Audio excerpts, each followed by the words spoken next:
माझं सोलापूर न्यूजमध्ये आपल्या सगळ्यांचं स्वागत। कळंब तालुक्यातील चोराखळी शिवारातील महाकाली कला केंद्रात तमाशा पाहण्यासाठी गेलेल्या तरुणाचा त्याच्याच मित्रांकडून खून केल्याची धक्कादायक घटना रविवारी उघडकीस आली। या प्रकरणी येरमाळा पोलीस ठाण्यामध्ये 5 जणांविरोधात गुन्हा नोंद करण्यात आला असून 5 संशयितांना अटक करण्यात आली आहे।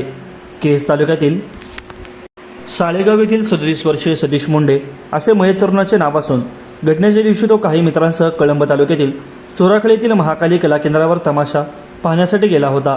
मित्रांनी दारू पाजून त्याला तमाशासाठी नेले। तमाशा पाहून परत येत साळेगावकडे येत असताना जुन्या भांडणाचा राग मनात धरून त्याला जबर मारहाण केली। झालेल्या मारहाणीत तो गंभीर जखमी झाला। या अवस्थेत त्याला 5 संशयितांनी घरी सोडले। जखमी सतीशाला वडिलांनी अंबाजोगाई येथील शासकीय रुग्णालयात औषध उपचारासाठी दाखल केले, परंतु त्याचा उपचारापूर्वीच मृत्यू झाला। त्या 5 संशयितांना सतीशचा खून केल्याचा आरोप कुटुंबियांनी केला असून संशयित सतीश मुंडे याला लाथाबुक्क्यांनी पोटावर व छातीवर बेदम मारहाण केली। या मारहाणीमुळे त्याचा जागीच मृत्यू झाला। या प्रकरणी शेख आजमुद्दीन, शेख रौफ, संजय गीते, मधुकर इंगळे, दत्ता तोंडे असे संशयितांची नावे असून पोलिसांनी 5 जणांना ताब्यात घेतले आहे व या घटनेचा अधिक तपास पोलीस उपनिरीक्षक सोनेल भोजगडे करीत आहेत। माझं सोलापूर न्यूज या यूट्यूब चॅनलला सबस्क्राईब करा आणि बेल आयकॉन प्रेस करायला विसरू नका।